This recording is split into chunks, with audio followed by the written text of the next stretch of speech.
Telugu YouTube ఛానల్లో మీ వ్యాపార ప్రకటనల కోసం 9154949554కి కాల్ చేయండి. తమిళిసై సౌందరరాజన్ రాజీనామా తర్వాత తెలంగాణ గవర్నర్ పదవి ఖాళీగా ఉంది.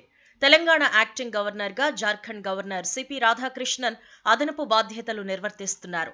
త్వరలోనే ఫుల్ టైం గవర్నర్ నియామకం జరుగుతుందన్న వార్తల నడుమ ఒక పేరు బలంగా వినిపిస్తోంది. ఉమ్మడి ఆంధ్రప్రదేశ్ ఆఖరి ముఖ్యమంత్రిగా పనిచేసిన నల్లారి కిరణ్ కుమార్ రెడ్డికి గవర్నర్ పదవిస్తారు అని బీజేపీలోని ఒక వర్గం ప్రచారం చేస్తోంది.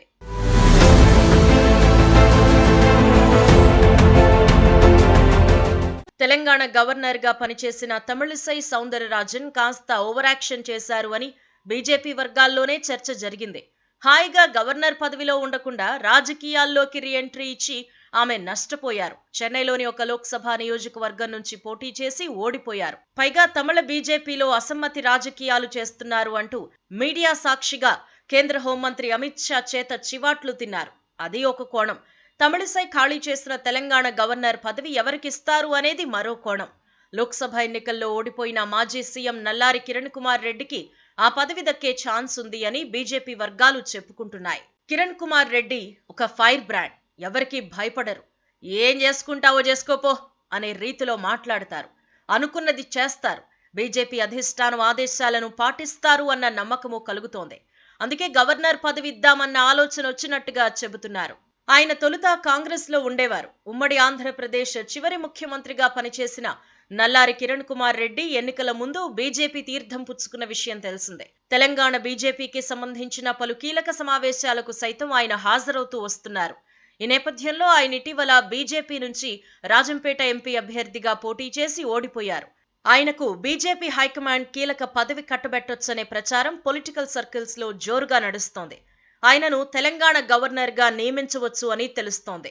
తెలంగాణ రాజకీయాలపై పూర్తి అవగాహన ఉన్న ఆయనను గవర్నర్ గా నియమిస్తే తమకు కలిసొస్తుంది అని బీజేపీ భావిస్తున్నట్టు తెలుస్తోంది.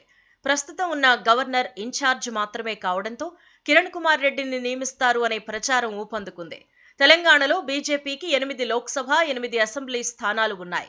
వచ్చే 5 ఏళ్లలో పార్టీని బలోపేతం చేసుకోవాలని హైకమాండ్ భావిస్తోంది. ఈ క్రమంలో కాంగ్రెస్ ను ఓడించాలి అంటే ఆ పార్టీని బలహీనపరచాల్సి ఉంటుంది. రేవంత్ రెడ్డి నాయకత్వాన్ని దెబ్బకొట్టాల్సిన అనివార్యత కూడా ఉంటుంది.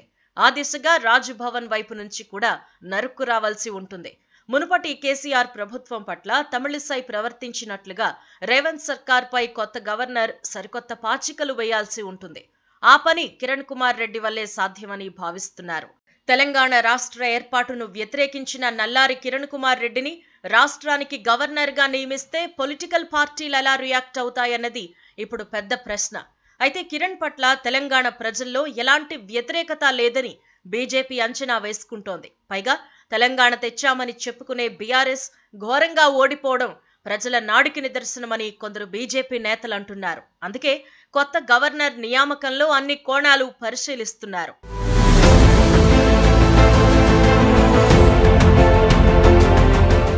Please subscribe to